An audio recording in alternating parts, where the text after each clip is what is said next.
فاتحہ۔ بسم اللہ الرحمن الرحیم۔ الحمد للہ رب العالمین الرحمن الرحیم مالک یوم الدین، ایاک نعبد و ایاک نستعین، اہدنا الصراط المستقیم صراط الذین انعمت علیہم غیر المغضوب علیہم ولا الضالین، اللہم صل علی محمد وعلی محمد۔ اعوذ باللہ من الشیطان الرجیم، بسم اللہ الرحمن الرحیم۔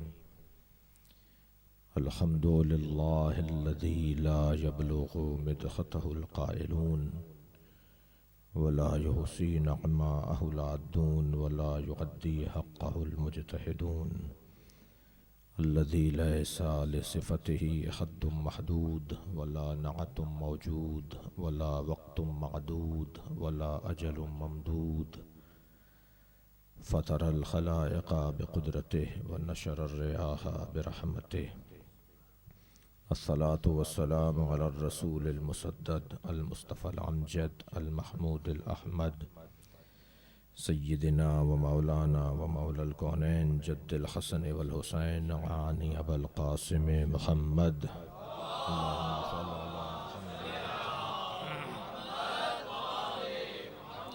وآلہ الطیبین الطاہرین المعصومین الذین قال اللہ انما یرید اللہ لیذہب عنکم الرجس اہل البیت ویطہرکم تطہیرا، اللہم صل ولعنۃ اللہ علی اعدائہم اجمعین من یوم عداوتہم الی قیام یوم الدین۔ اما بعد، قال الحکیم فی قرآن الکریم، بسم اللہ الرحمن الرحیم۔ والذین آووا ونصروا اولئک هم المؤمنون حقا لهم مغفرۃ ورزق کریم۔ صلوات۔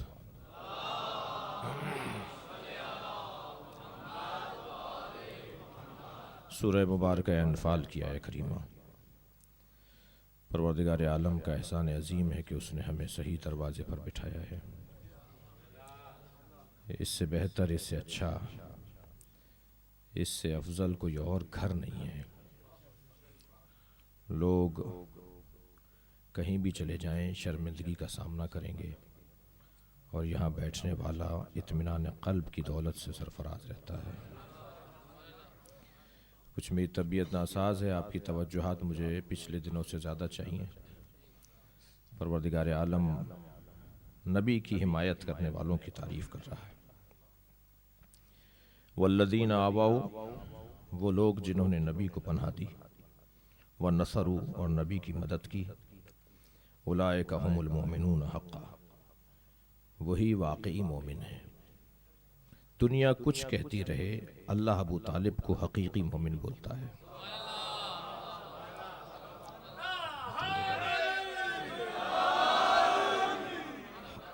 اہل دنیا کی بات مانی جائے یا اللہ کی بات کو مانا جائے، ویسے بھی دنیا والے کچھ اور دیکھتے ہیں، کچھ اور بولتے ہیں، اور ان کی بولی طرح طرح کی ہوتی ہے۔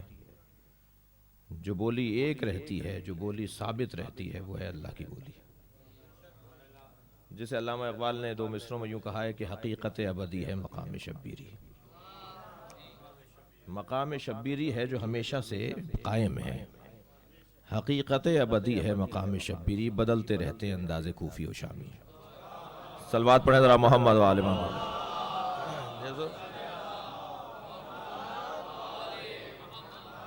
وہ جو حضرت ابراہیم تھے، وہ بھی مقام شبیری پر فائز ایک ذات تھی۔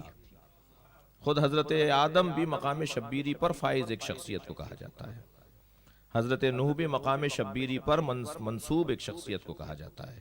مقام شبیری ایک مقام ذمہ داری کو کہا جاتا ہے، اور جو ذمہ داری کا مقام ہے وہ شکلیں بدلتی رہیں گی، تصویریں بدلتی رہیں گی، مگر ذمہ داری ایک ہی ہوگی۔ حقیقت ابدی ہے مقام شبیری، بدلتے رہتے ہیں انداز کوفی و شامی۔ مجھے یہ کہنے دیجئے کہ یہ جو نبی مکرم کی ذات ہے، یہ بھی مقام شبیری پر ہی فائز ذات ہے۔ مقام شبیری، اللہم صل علی محمد۔ بعض باتیں جو ہیں وہ مانوس نہیں ہوتی، اس لیے ذرا سے حلق سے اترنے میں دیر ہوتی ہے، تو اس کے لیے ضروری ہے کہ ہم مثال دے دیں تاکہ بات روشن ہو جائے۔ اگر سرکار دو جہاں کی ذات کو میں مقام شبیری پر فائز ذات کہہ رہا ہوں تو سرکار نے خود نہیں فرمایا حسین منی وانا من الحسین؟ صلوات پڑھیں ذرا محمد و آل محمد۔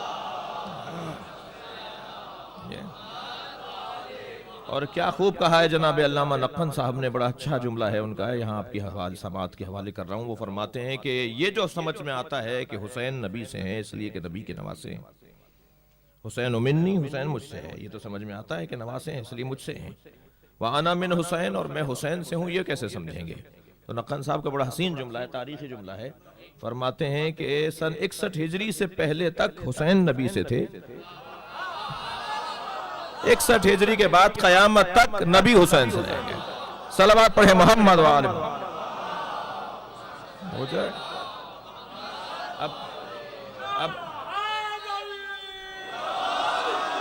اب اگر نبی کا کلمہ پڑھا جائے گا تو وہ حسین کی وجہ سے پڑھا جائے گا۔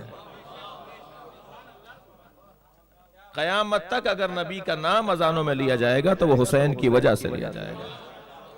سرکار دو جہاں کا اگر کوئی مسلمان دکھائی دے گا تو وہ نبی کے اس کا مسلمان در حقیقت حسین کی وجہ سے ہے۔ یہ اور بات ہے کچھ نمک کو حلال کر کے کھاتے ہیں اور کچھ اپنی وفاداری کو ثابت نہیں کر پاتے۔ توجہ کر رہے ہیں آپ حضرات؟ ہندوستان میں یوم حسین ہو رہا تھا اور یوم حسین کا موضوع تھا کہ اگر کربلا نہ ہوتی تو کیا ہوتا۔ توجہ ہے نا آپ حضرات؟ میں اپنے موضوع پر ہی بات کر رہا ہوں، کربلا نہ ہوتی تو کیا ہوتا۔ اچھا، اس کے بھی مہمان خصوصی جناب نقن صاحب تھے، اور آپ کو معلوم ہے معمولاً یہ دنیا میں ہو رہا ہے، ہماری برادریوں میں تو زیادہ ہے کہ جو مہمان خصوصی ہے اسے آخر میں خطاب کرواتے ہیں کہ جب پروگرام کا ٹائم ختم ہو چکا ہوتا ہے، اور پھر کہتے ہیں حضور کھانا بھی آ چکا ہے، لوگ بھی تھک چکے ہیں، دعا کروا دیجئے، جی دعا کروا دیجئے۔ تو وہ مہمان خصوصی کا جو خاص خطاب ہونا ہوتا ہے وہ 2 منٹ 5 منٹ کے گفتگو کے اوپر ختم ہو جاتا ہے، اور بہت سارے لوگ بس دعا کرا کے مہمان خصوصی صاحب جو ہیں اپنی شکل زیارت کروانے آتے ہیں۔ تو جناب نقن صاحب کے ساتھ بھی ایسے ہی ہوا، وہاں پروگرام کا ٹائم ختم ہو گیا اور کھانے کی خوشبوئیں آ رہی تھی، لہٰذا زیادہ دیر رک نہیں سکتے تھے۔ تو نقن صاحب سے فرمایا کہ جی حضور 2 جملوں میں بتا دیجئے جو جس موضوع پہ سیمینار ہے، حسین ابن علی کے نام پر یوم حسین کا یہ سیمینار ہے، اس میں 2 جملوں میں بتا دیجئے کہ اگر کربلا نہ ہوتی تو کیا ہوتا۔ تو نقن صاحب نے کہا ہم 1 جملے میں بتائیں گے کہ اگر کربلا نہ ہوتی تو کیا ہوتا۔ فرمانے لگے اگر کربلا نہ ہوتی تو جمعے کی نماز بدھ کو ہوتی۔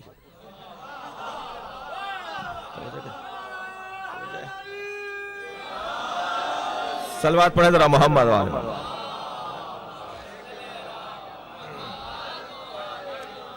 میں صرف اپنے کم سن ساتھیوں کو توجہ دلانے کے لیے کہہ رہا ہوں کہ یہ واقعہ ہوا تھا، انہیں جانا تھا جمعے کے دن کہیں اور جمعہ انہیں پڑھانا تھا، جن صاحب کا یہ واقعہ ہے اور بہت بڑا نام ہے تاریخ کا۔ تو کہنے لگے جمعے کے دن تو ہم ہیں نہیں یہاں، لہٰذا بدھ کو جمعے کی نماز پڑھا دیتے ہیں تاکہ جو ہے وہ جمعے کی نماز کی چھٹی نہ ہو۔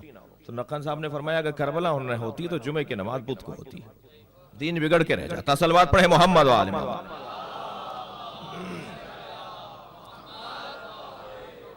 اس سے بلند صلوات دیجیے گا۔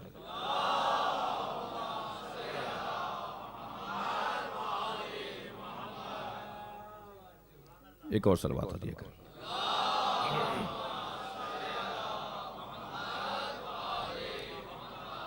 توجہ ہے حضرات کی؟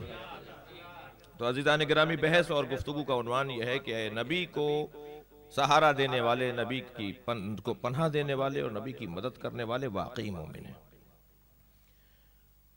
نبی مکرم کو پناہ دینے والے، نبی مکرم کی حمایت کرنے والے، ان کی نصرت کرنے والے اللہ کو اس لیے عزیز ہیں کہ اصل ذمہ داری پیغمبر کی ہے۔ پیغمبر جتنے مضبوط ہوں گے اتنا اللہ کا دین مضبوط ہوگا، اتنی ہدایت عام ہوگی، اتنی انسانیت پھیلے گی، اتنا ہی معاشرے کے اندر چین اور سکون حاکم ہوتا چلا جائے گا۔ اسلام ایک شفا بخش دوا کا نام ہے، اسلام تشدد اور دہشت گردی کا نام نہیں ہے۔ اسلام کے ذریعے سے انسان اپنے آپ کو بہتر کر سکتا ہے، اپنے معاملات کو بہتر کر سکتا ہے، اور اگر کوئی شخص اسلام کے ہی نام کے اوپر تشدد اور دہشت گردی کر رہا ہو تو یقین جانیے کہ اس نے اسلام کا نام تو لیا ہے مگر اسلام کے کام سے اور اسلام کی حیثیت سے آگاہ و آشنا نہیں ہے۔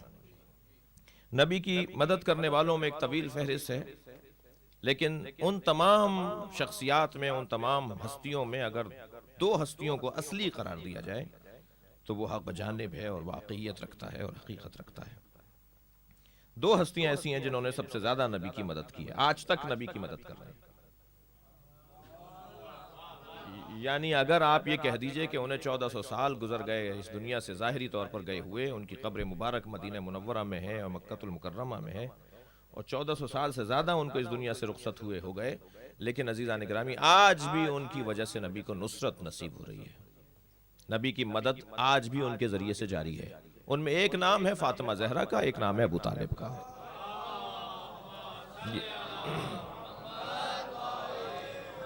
یہ دو ہستیاں ایسی ہیں جنہوں نے نبی کو سب سے زیادہ تعاون فراہم کیا ہے، جناب زہرا اور جناب ابو طالب۔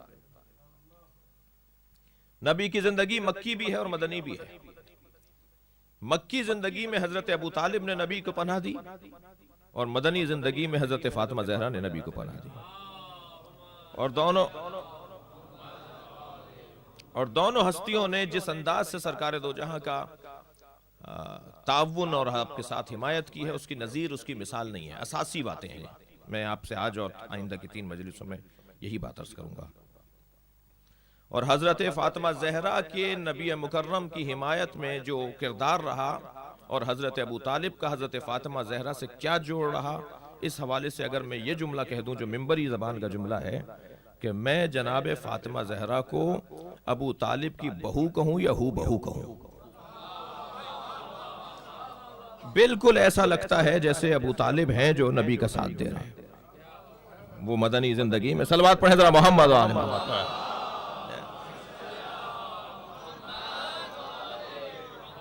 اور انداز حمایت بھی دونوں کا انفرادی ہے، منفرد ہے، اساسی ہے، بنیادی ہے۔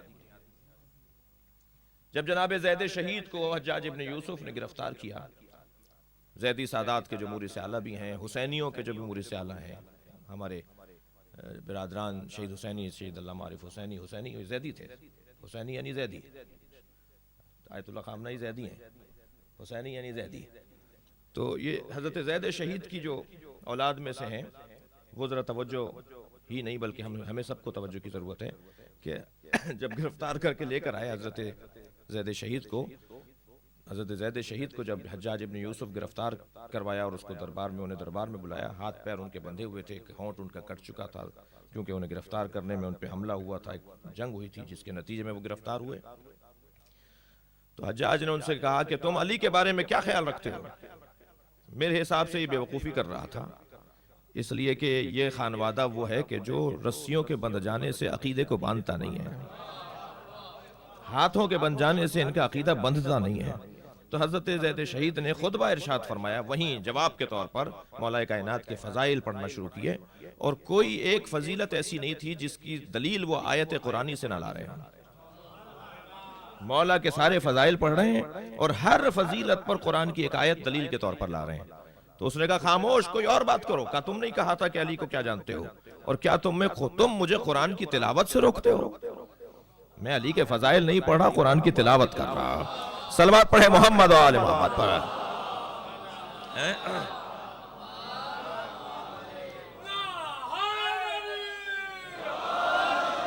تو الحج کر ایک جملہ اس نے کہا تھا، اس نے کہا کہ تم بنی ہاشم اتنے فصیح و بلیغ کیسے ہوتے ہو؟ جس بنی ہاشم کو دیکھو ان کے اوپر کوئی اثر نہیں ہوتا، روب داب کسی کا نہیں چڑھتا ان کے اوپر، یہ کسی سے گھبراتے اور ڈرتے نہیں ہیں، اور جب بولنے لگتے ہیں تو فصاحت و بلاغت کا کرشمہ دکھاتے ہیں، فصاحت و بلاغت کا ایک عنوان بن جاتے ہیں۔ تم بنی ہاشم اتنے فصیح و بلیغ کیسے ہوتے ہو؟ تو حضرت زید شہید نے ایک جملہ ارشاد فرمایا، فرمانے لگے ہم دیوان ابو طالب پڑھتے ہیں اور خطبہ زہرا پڑھتے ہیں، یہ دو چیزیں ایسی ہیں جو ہمیں فصیح بنا دیتی ہیں۔ اللہم صل علی محمد۔ حضرت ابو طالب کا دیوان اور حضرت فاطمہ زہرا کا خطبہ، اس کے کلمات انسان کو اس کی خطابت پر اس کا اثر ہونے لگتا ہے۔ میں نے تو یہ تجربہ کیا ہے اور بہت سارے لوگوں کو دیکھا ہے بہت قریب سے، اور بہت سارے کامیاب خطیبوں کو کہ راز خطابت اور راز کامیابی کو میں نے اگر ان سے پوچھا تو نہیں ہو سکتا کہ کوئی معاشرے کا کامیاب خطیب ہو۔ آپ کے ہاں ایک مدت اللہ مزید شان حیدر جوادی نے خدمات انجام دی، اللہ ان کے درجات کو بلند کرے، اور ایک بڑی تعداد میں علماء کرام ہیں اردو کی خطابت میں، پشتو کی خطابت میں، مثال کے طور پر فارسی اور عربی کی خطابت میں، کہ میں نے کسی کامیاب خطیب کو نہیں دیکھا جو کامیاب خطیب ہو اور اس نے نہج البلاغہ کو کثرت سے نہ پڑھا۔ نہج البلاغہ کثرت سے پڑھنے والا بہترین خطیب ہو جاتا ہے، اس لیے کہ فصاحت و بلاغت کا اگر کوئی عکس قرآنی ہے تو اسے نہج البلاغہ کہا جاتا ہے۔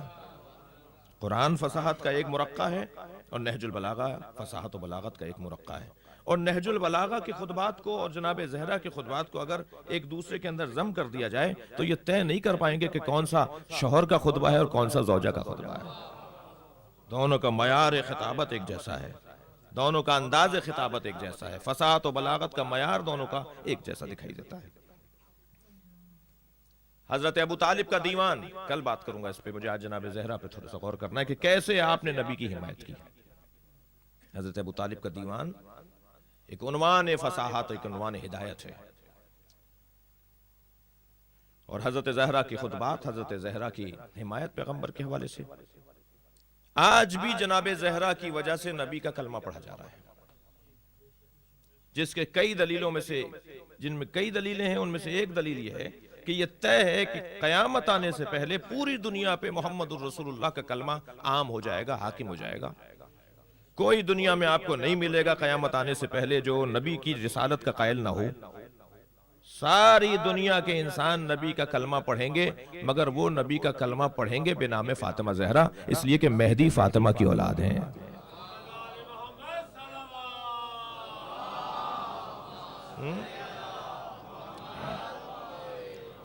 کراچی میں ایک بہت بڑے مفتی صاحب کو قتل کر دیا گیا ہے، جناب مفتی شامزئی، انہوں نے کتاب لکھی ہے عقیدہ ظہور مہدی، اب تک کوئی 30 دفعہ چھپ چکی ہے اور ہر دفعہ 3-4 ہزار کی تعداد میں چھپتی ہے۔ عقیدہ ظہور مہدی کے پہلے ہی صفحوں پر مفتی شامزئی نے لکھا ہے، وہ فرماتے ہیں کہ حضرت مہدی کے بارے میں یہ مسلم بات ہے کہ وہ اولاد فاطمہ زہرا ہیں، اس پوری دنیا پہ اسلام حاکم ہوگا فاطمہ کی برکت کی وجہ سے۔ صلوات پڑھیں عظمت فاطمہ زہرا پر۔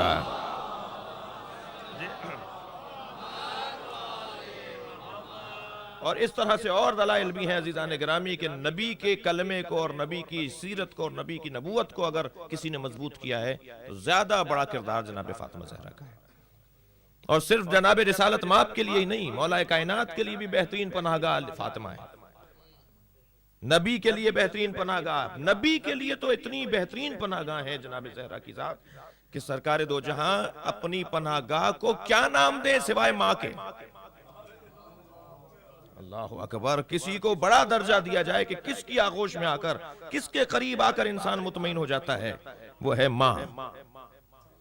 کیا کہیں جناب زہرا کو، اتنی مجھے اطمینان فراہم کرتی ہے، اتنا مجھے سکون فراہم کرتی ہے، اتنا مجھے آغوش فراہم کرتی ہے، میں اس کو نام کیا دوں؟ کہا فاطمہ تو ام ابیہا، فاطمہ اپنے باپ کی ماں ہے۔ جناب زہرا کو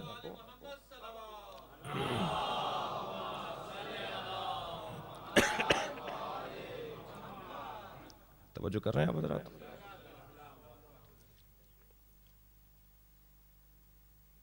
اور مولا کائنات کی حمایت میں بھی، مولا کی ولایت کے حوالے سے بھی جناب زہرا کا جو کردار ہے وہ منفرد ہے۔ دو کام حضرت فاطمہ زہرا نے ایسے کیے جس سے بنیاد تشیع پڑی۔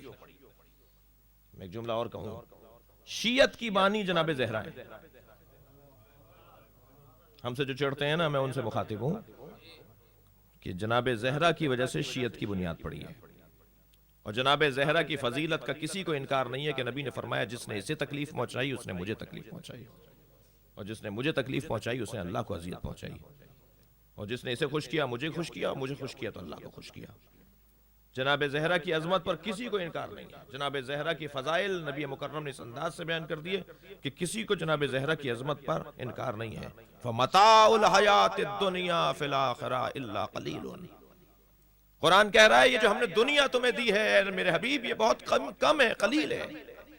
ساری کائنات کے خزانوں کی کنجیاں تمہارے قدموں میں ہیں، الا قلیل، مگر یہ کیا ہے؟ قلیل ہے۔ اور جب فاطمہ زہرا دیتا ہے تو کہتا ہے انا اعطیناک الکوثر، ہم نے تمہیں خیر ہی خیر کثیر فاطمہ زہرا دے دی۔ صلوات پڑھیں۔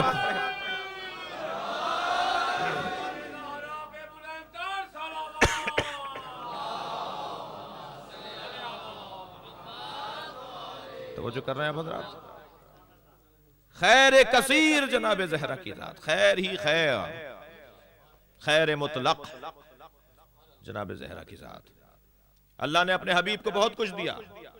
آپ کی توجہات میرے ساتھ ہیں, مزید بہتر ہو تو اچھا ہے. رسالت دی, انا ارسلناک شاہدا مبشرا ونذیرا وداعیا الی اللہ باذنہ وسراجا منیرا. مگر نہیں کہا کہ اس کے عوض میں مجھے کچھ دو, اس کے بدلے میں کچھ دو, کچھ لاؤ, کچھ ہماری بارگاہ میں بھی پیش کرو. اللہ نے اپنے حبیب کو قرآن دیا, انا انزلناہ فی لیلۃ القدر, ہم نے شب قدر میں تمہیں قرآن دے دیا, مگر نہیں کہا اس کے بدلے میں کچھ لاؤ. اللہ اکبر. اللہ نے اپنے حبیب کو فتح مبین دی, فتح مکہ دی. 80 جنگوں کے بعد جو سب سے بڑی فتح ہے وہ ہے فتح مکہ. فرمایا انا فتحنا لک فتحا مبینا, مگر نہیں کہا کہ اس کے بدلے میں کچھ لے کر آؤ. لیکن جیسے ہی فرمایا انا اعطیناک الکوثر, ہم نے تمہیں فاطمہ دے دی, فوراً فرمایا فصلی لربک ونحر, فوراً اپنے رب کا شکریہ ادا کرو, نماز کی صورت میں بڑی قربانی دو. اللہ فاطمہ دینے کے بعد نبی سے نماز مانگ رہا ہے. جملہ دینے جا رہا ہوں آپ کی سماعتوں کو. عزیزان گرامی, اگر کسی کے پاس فاطمہ آ جائے تو نماز بڑھتی ہے, کم نہیں ہوتی. صلوات پڑھیں محمد و آل محمد.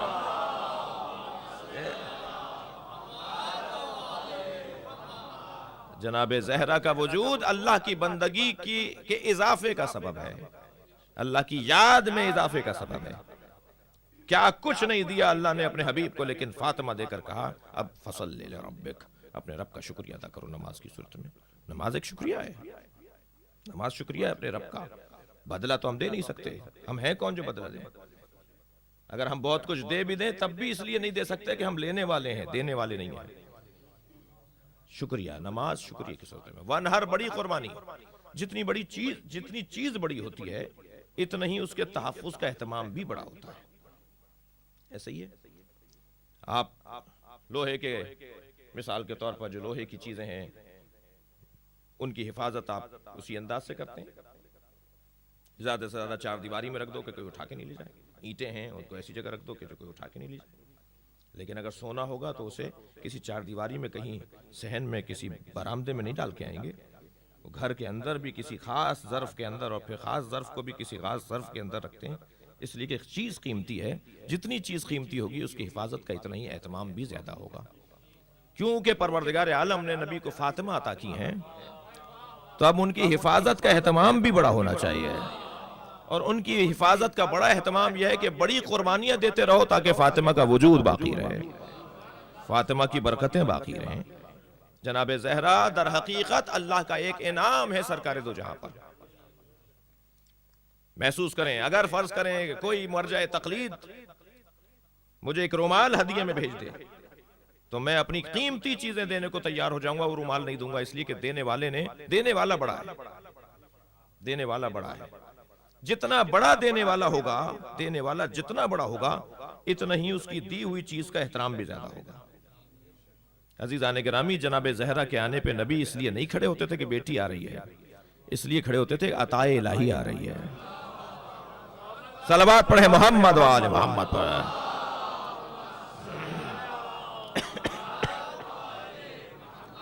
کر رہے ہیں آج بھی مولا کائنات کا دفاع, اور کل بھی مولا کائنات اور نبی کا دفاع جناب زہرا نے کیا.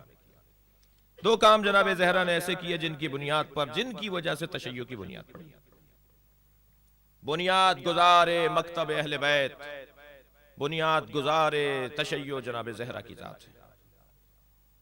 ایک کام فدق کا مطالبہ, ایک کام علی کا دفاع. مولا کائنات کا دفاع کر کے جناب زہرا نے شیعت کی بنیاد ڈالی, بتا دیا کہ شیعہ کون ہوتا ہے.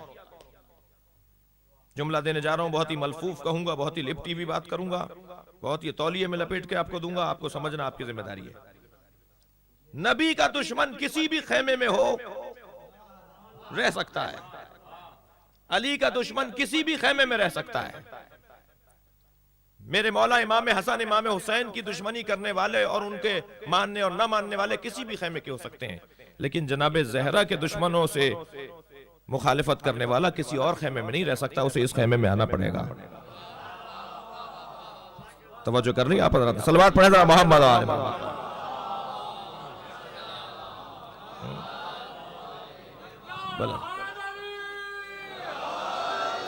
بی بی کے دشمنوں سے مخالفت کرنا یعنی اس خیمے میں آنا. تو یہی تو شیعت ہے. صلوات پڑھیں محمد و آل محمد پر. یہی شیعت ہے. بی بی نے ایک مرتبہ فاصلہ ڈال دیا. بی بی فرمایا نہیں, ولایت کی بنیاد پر اگر زندگی گزارو گے تو یہ ہے تشیع. دو کام جناب زہرا نے, ایک فدق کا مطالبہ کر کے اور ایک جناب مولا کائنات کی ولایت کا دفاع. اور نہ صرف اپنے زمانے میں بلکہ قیامت تک مولا علی کی ولایت کا دفاع جناب زہرا کے ذکر سے ہے. 99% عزیزان گرامی, 99% جو وہاں کا خیمہ چھوڑ کے اس خیمے میں آتے ہیں, 99% جناب زہرا کی وجہ سے ہے. آج بھی اگر کوئی اس مکتب میں آتا ہے, آج بھی کوئی اس خانے میں آتا ہے, اس خیمے میں آتا ہے, تو وہ جناب زہرا کی وجہ سے آتا ہے. کراچی میں ایک شاعر تھے, وہ جناب ساغر نقوی صاحب فرما رہے تھے کہ میں ایک قصائی کی دکان پہ گوشت خرید رہا تھا, تو اس قصائی نے مجھ سے کہا, بھائی تمہارا کیا جھگڑا ہے یہ بھائیوں سے؟ ہم نے کہا بھی ہمارا تو کوئی جھگڑا نہیں ہے ان بھائیوں سے. کہنے لگے نہیں, اختلاف تو ہے, کوئی بات تو ہے, کوئی بتاؤ کہ اصلی بنیادی مسئلہ کیا ہے. کہنے لگے ہمارا بنیادی مسئلہ یہ ہے کہ نبی کی بیٹی اپنا باغ اور اپنا حق مانگنے گئی تھی, انہیں واپس کر دیا گیا, یہیں سے اختلاف ہے ہمارا. یہیں سے اختلاف شروع ہو گیا. نبی کی بیٹی مانگنے گئی تھی, نبی کی بیٹی نے کہا مجھے بابا نے باغ دیا تھا, وہ حکومت نے لے کے رکھا ہے اپنے پاس, وہ ہمیں دو, واپس دو. اور انہوں نے نہیں دیا, بیوی کو واپس کر دیا. کہنے لگے کہ ابھی میں کھڑا ہوا, وہ گوشت ہمارے لیے بنا رہا تھا. ایک مرتبہ چند اور لوگ بھی آ گئے جو اس طرف کے لوگ تھے.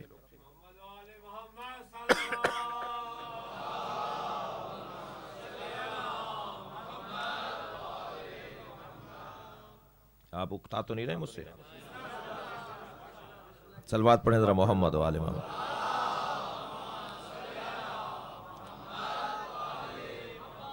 تو ایک مرتبہ وہ جو دوسرے لوگ آئے وہاں پر گوشت خریدنے کے لیے, تو قصائی نے ان سے کہا کہ بھائی تمہارا ان سے کیا مسئلہ ہے؟ کہنے لگے کوئی مسئلہ نہیں ہے. کہا نہیں, کوئی مسئلہ تو ہے, تم لوگوں کے سسٹم علیحدہ ہے, نظام علیحدہ ہے, مسجد علیحدہ ہے, مدرسے علیحدہ ہے, سارے کام علیحدہ علیحدہ ہیں, تو کوئی تو مسئلہ ہے ان لوگوں سے, تو انہیں تو تم سے ایک مسئلہ ہے. کہنے لگے انہیں ہم سے کیا مسئلہ ہے؟ دونوں کھڑے ہوئے تھے اور ایک ہی محلے کے لوگ تھے, ایک دوسرے کو جانتے بھی تھے. کہا انہیں ہم سے کیا مسئلہ, کیا بتایا انہوں نے؟ کہا انہوں نے یہ بتایا کہ نبی کی بیٹی باغ مانگنے گئی تھی, اپنے بابا نے جو ان کو دیا تھا, اپنے بابا کا دیا ہوا باغ جو جناب زہرا کو انہوں نے دیا تھا بابا نے, وہ مانگنے کے لیے دربار میں گئی تھی, انہیں واپس کر دیا, باغ نہیں دیا. بتاؤ یہ صحیح کہہ رہے ہیں؟ اب جملہ سنیں. تو وہ صاحبان کہنے لگے کہ وہ ان کا نہیں تھا, وہ مانگنے تو گئی تھی, ان کا تھا نہیں. تو ایک مرتبہ ایک بہت ہی موٹی سی بات کر کے کہنے لگا کہ نبی کی بیٹیاں تھی, نہیں بھی تھا تو دے دیتے. صلوات پڑھے ذرا محمد و آل محمد پر.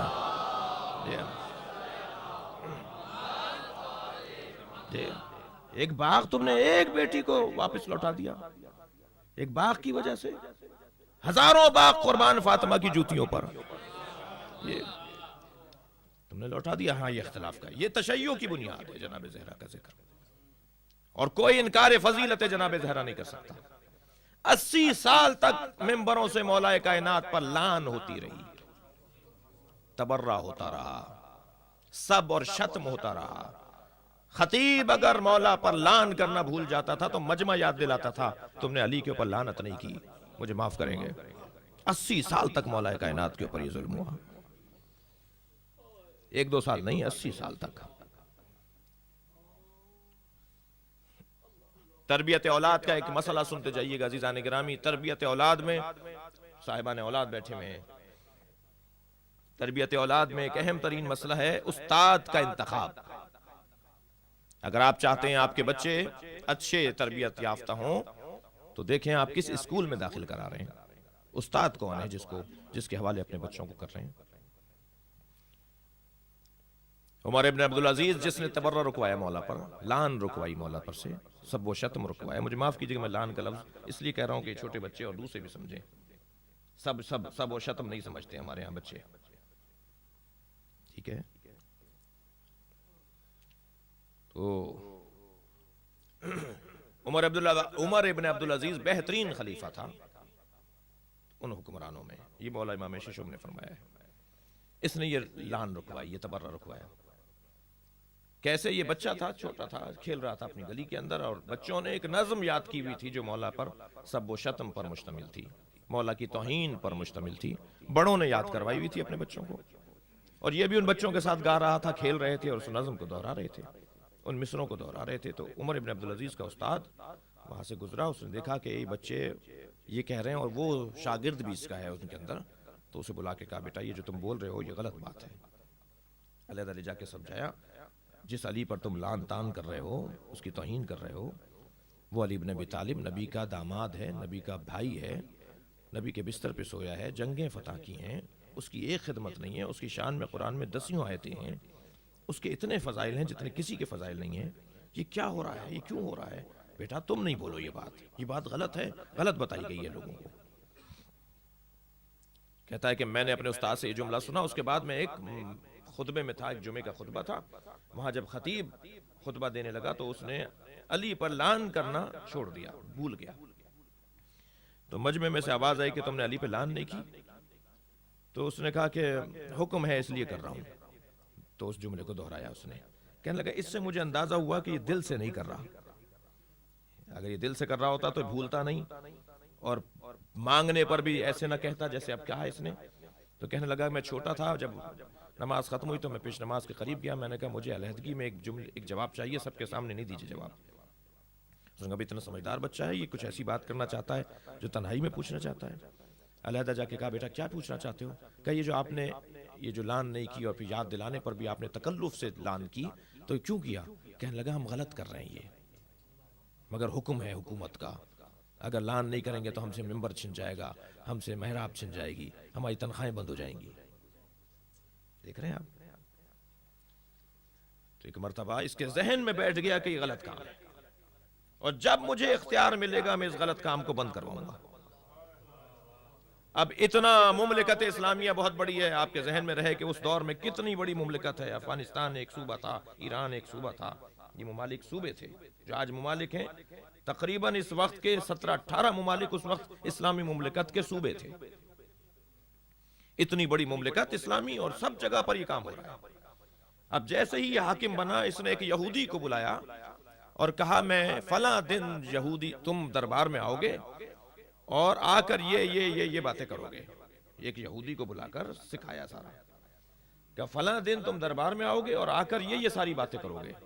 تاریخ بتا دی، ٹائم بتا دیا اسے، اور اس دن پوری مملکت کے بہت دور دور سے علماء کو دعوت دی، پوری مملکت کے علماء اور شخصیات کو دعوت دی کہ علماء کا اجلاس ہے، علماء سے ملاقات ہے جو اسلامی مملکت کے علماء ہیں۔ یہ کرسی پہ بیٹھے ہیں، اپنے تخت پر بیٹھے ہیں، علماء کرام سے اجلاس جاری ہے کہ ایک مرتبہ دروازے پہ شور ہوا۔ پوچھا کیا ماجرا ہے، کیوں، کون ہے جو دروازے پہ شور مچا رہا ہے؟ کہا ایک یہودی ہے، وہ کہتا ہے مجھے حاکم سے ملنا ہے، ہم اس سے کہہ رہے ہیں کہ ابھی اجلاس چل رہا ہے، تم نے ٹائم نہیں لیا پہلے سے طے کر کے، کل آ جانا۔ کہا نہیں، اب وہ آ گیا ہے تو اسے اندر بلاؤ۔ وہ آ کے کھڑا ہو گیا، کہا کہو کیا کہنا چاہتے ہو، ہماری اہم گفتگو چل رہی ہے، مختصر بات کرو۔ کہنے لگا اگر میری جان کو امان ہو تو ایک بات کہوں۔ کہا جان کو امان ہے۔ کہا کوئی بات بھی ہوگی برا نہیں لگے گا آپ کو، میں کچھ بھی کہوں گا آپ کو برا نہیں لگے گا، آپ برا نہیں منائیں گے؟ کہا نہیں میں کوئی برا نہیں مناؤں گا، تم جو کہنا چاہتے ہو کہو۔ کہا میں آپ کی بیٹی سے شادی کرنا چاہتا ہوں، اس کو اپنے نکاح میں لینا چاہتا ہوں، مجھے اپنی بیٹی دے دیجئے۔ ایک سپاہی نے تلوار کھینچی، دوسرا نے وہاں سے بڑھا، محافظ وہاں سے بڑھے، بدتمیز ہے، پکڑو مارو لے جاؤ یہ کرو۔ کہنے لگا خاموش خاموش، اس نے اگر اتنی بڑی جرت کی ہے بھرے دربار میں علماء کے سامنے ایک یہودی ہو کر مسلمانوں کے خلیفہ سے اس کی بیٹی مانگ رہا ہے،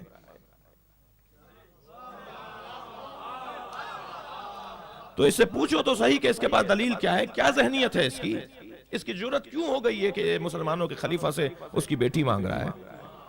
کہنے لگا تمہارے ذہن میں کیسے آیا؟ کہنے لگا مجھے تو تعجب ہو رہا ہے کہ آپ میری اس بات پہ ناراض کیوں ہوئے، جب مسلمانوں کے آخری نبی کی بیٹی ایسے فرد کے گھر ہو سکتی ہے جس پہ سارے مسلمان لعنت کر رہے ہیں، تو میں آپ کی بیٹی نہیں لے سکتا؟ کہنے لگا پھوٹ پھوٹ کے، راوی کہتا ہے پھوٹ پھوٹ کے رونا شروع ہوا۔ اس جملے پر عمر ابن عبدالعزیز اونچی آواز میں رونا شروع ہوا، کہنے لگا اس کو کرسی دو، اسے بٹھاؤ، کیا کہہ دیا اس نے؟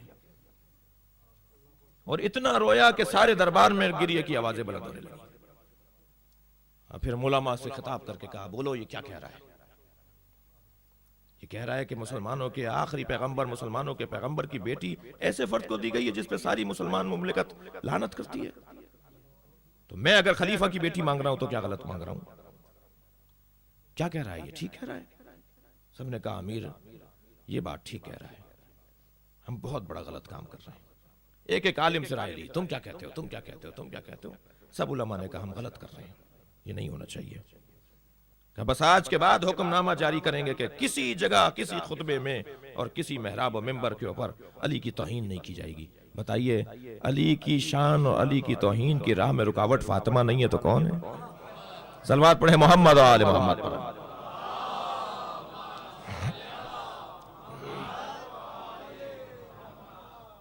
نبی کے لیے پناہ گاہ اور علی کے لیے پناہ گاہ, جناب زہرا کی ذات. اور کربلا میں بھی زہرا کا سب کچھ لٹ گیا. نبی کے دین کو ایسی پناہ دی کہ جناب زہرا کا کچھ بچا ہی نہیں.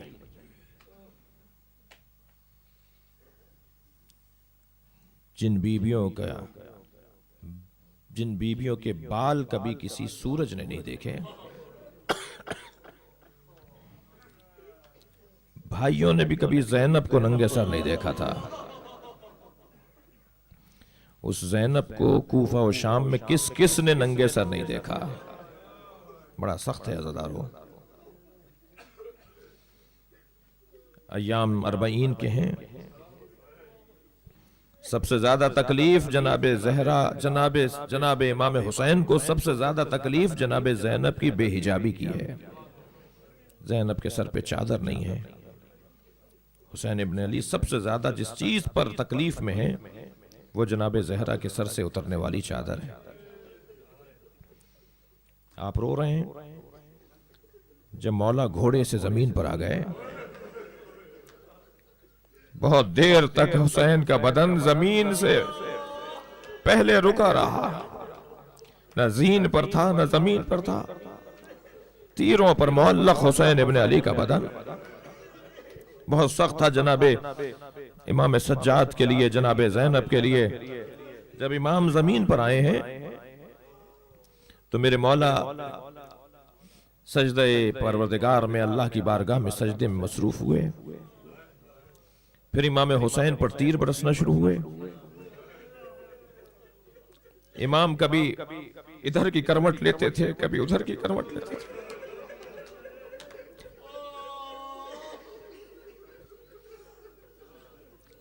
آپ رو رہے ہیں, بڑا سخت جملہ ہے.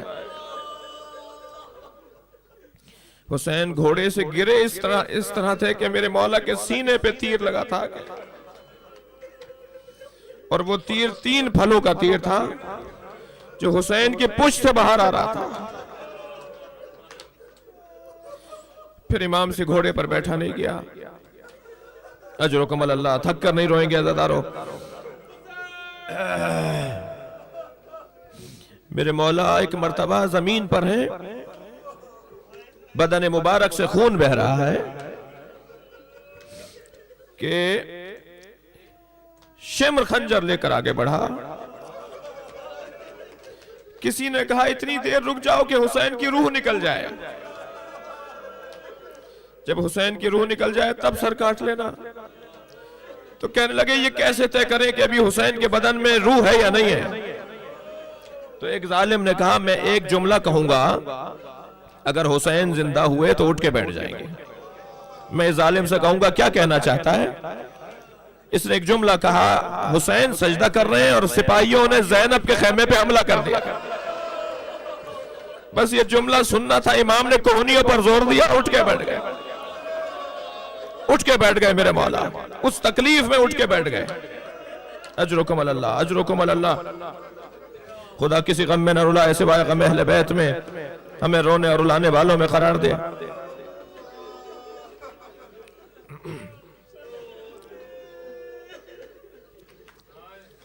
اجرکم اللہ.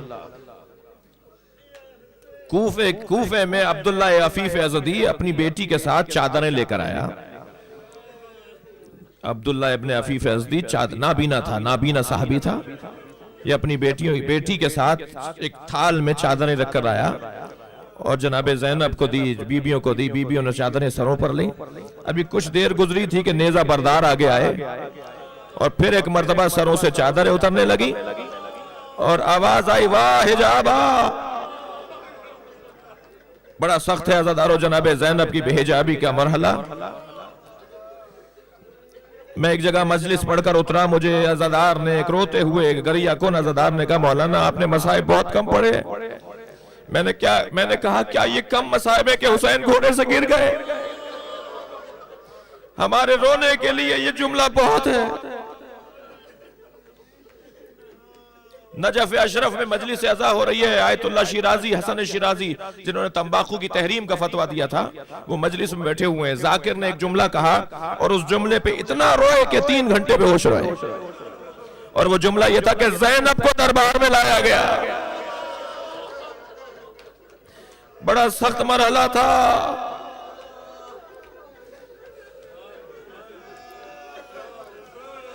جناب زینب کو دربار میں لانے کا مرحلہ بڑا سخت مرحلہ تھا. میری بیوی نے دیکھا کہ ہمیں دروازے پہ کھڑا کیا گیا ہے اور اندر مہمانوں کو بٹھایا جا رہا ہے. کرسیاں لگی ہوئی ہیں, مہمان آ کے بیٹھ رہے ہیں. بیوی نے پوچھا یہ ہمیں اندر کیوں نہیں لے کے جاتے؟ کہنے لگے ابھی کرسیاں خالی ہیں, مہمانوں کا انتظار ہو رہا ہے. اور جب اس انداز سے جانا ہوا تو بیوی نے ایک مرتبہ ارشاد فرمایا میں اس دربار میں نہیں جاؤں گی, میں اس دربار میں نہیں جاؤں گی. جناب زینب نے جو انکار کیا نا, اس کو خاموش. ایک مرتبہ شام کے بازار کے اندر سناٹا طاری ہو گیا. کسی اونٹ نے پیر اٹھایا ہوا تھا تو اٹھا رہ گیا. گلے میں جو گھنٹی تھی جہاں گئی تھی وہیں رک گئی. گھوڑوں نے بولنا بند کر دیا, کوئی شور کی آواز نہیں آئی. بی بی نے فرمایا میں ابھی چاہوں تو قیامت لا سکتی ہوں. فاطمہ زہرا کی بیٹی ہوں, میں اس دربار میں نہیں جاؤں گی. ایک مرتبہ شمر تازیانہ لے کر امام سجاد کے قریب آیا. امام نے اپنی بیڑیاں سنبھالی, فرمایا یا اماں انت عالمۃ غیر معلمہ. اے پھوپھی آپ تو عالمہ غیر معلمہ ہیں, آپ کو تو پتا تھا یہ ہونا ہے. پھوپھی آپ کو تو پہلے سے پتا تھا یہ ہونا ہے, پھر آپ یہاں کیوں رک رہی ہیں؟ اندر جائیے, لے جانا چاہتے ہیں.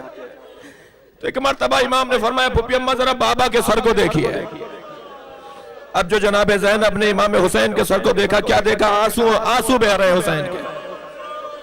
امام حسین کی آنکھوں سے آنسو بہ رہے ہیں. بی بی نے فرمایا بھائی تمہیں کس چیز نے رلایا ہے؟ بھائی کیوں رو رہے ہو؟ فرمایا زینب دربار میں چلی جاؤ, تمہارے جانے سے نانا کا دین بچے گا. جا کے بتاؤ کہ کیا ہوا ہمارے ساتھ. اجرکم اللہ. خدا کسی غم میں نہ رلائے سوائے غم اہل بیت میں.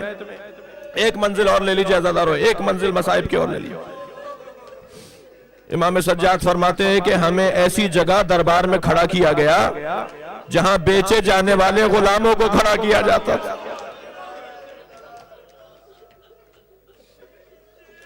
تھک کر نہیں روئیں گے عزادارو, چہلم کے ایام ہیں. اللہ آپ کو اس رونے کے عوض میں بہترین اجر و ثواب عطا کرے گا.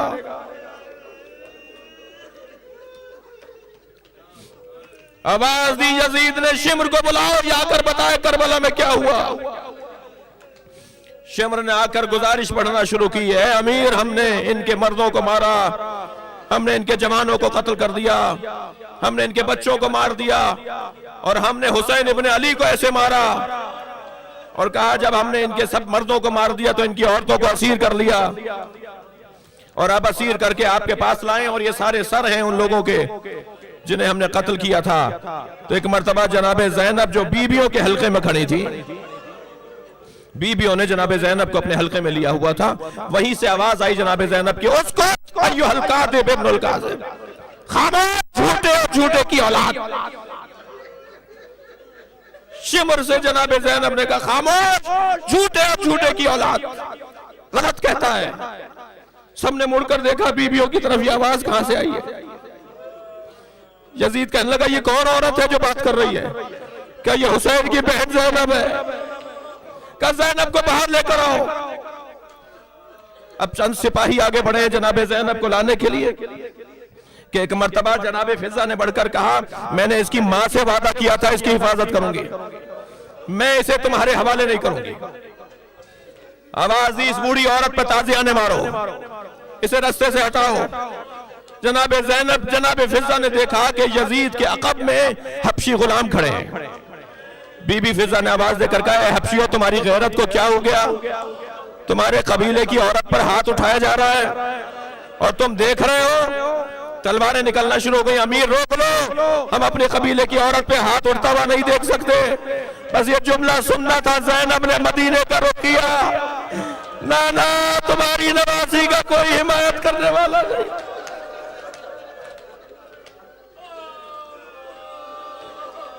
اجرکم اللہ. اچھا زینب وہی سے بتائیں کیا کہنا چاہتی ہیں. بی بی حلقے میں ہے، بیویوں کے حلقے میں ہے. جناب زینب نے وہیں سے خطاب شروع کیا ہے. بیوی نے فرمایا جھوٹ بول رہا ہے، یہ جھوٹ بول رہا ہے. ان عاقل حسین لا یترک فی الکوفہ الا وفیہا باکن و باکیہ. یہ جھوٹ بول رہا ہے. میرے بھائی حسین نے پیاس کی شدت کے باوجود، میرے بھائی حسین نے بھوک کی شدت کے باوجود کوفے میں کوئی گھر نہیں چھوڑا جہاں میت نہ بھیجی ہو. میرے بھائی نے کوفے میں میتیں بھیجی ہیں. میرے بھائی پیاسے تھے، میرے بچے پیاسے تھے، مگر انہوں نے جہاد کیا ہے. کہنے لگے عائشہ شمر یہ کیا کہہ رہی ہیں؟ کہنے لگا ہاں یہ سچ کہہ رہی ہیں. وہ دلوں پر دل باندھ کر آئے تھے، وہ حوصلوں پر حوصلے لے کر آئے تھے. ان کا ایک حوصلہ ٹوٹتا تھا دوسرا جوان ہو جاتا تھا. اے امیر ہم نے بہت چاہا کہ ان کے حوصلے ٹوٹ جائیں، مگر وہ جان دینے کو تیار تھے، عقیدہ دینے کو تیار نہیں تھے. یہ بی بی سچ کہتی ہے. یزید نے آواز دے کر کہا زینب بتاؤ سب سے بڑی مصیبت کیا تھی؟ آخری جملہ کہہ رہا ہوں. یزید کہتا ہے جناب زینب سے زینب بتاؤ تم پر سب سے بڑی مصیبت کیا تھی؟ عجب نہیں سوچ رہا ہو کہ بی بی کہیں گی علی اکبر کا جنازہ بڑی مصیبت تھی. عجب نہیں سوچ رہا ہو حسین کی میت بڑی مصیبت تھی. میری بی بی نے ایک مرتبہ جملہ ارشاد فرمایا، فرمان لگی زینب پر سب سے بڑی مصیبت یہ ہے کہ تجھ جیسے سے بات کر رہی ہے. کہاں علی کی بیٹی، کہاں فاطمہ کی بیٹی، کہاں یزید سے گفتگو. یہ بہت بڑی زینب پر مصیبت. اللہ لعنت اللہ علی قوم الظالمین فسیعلم الذین ظلموا ای منقلب ینقلبون. یا اللہ ان آوازوں پر رحمت نازل فرما، رونے والوں کی توفیقات میں اضافہ فرما، ہم سب کی عاقبت بخیر فرما، امام زمانہ کے ظہور میں تعجیل فرما. یا حسین یا حسین.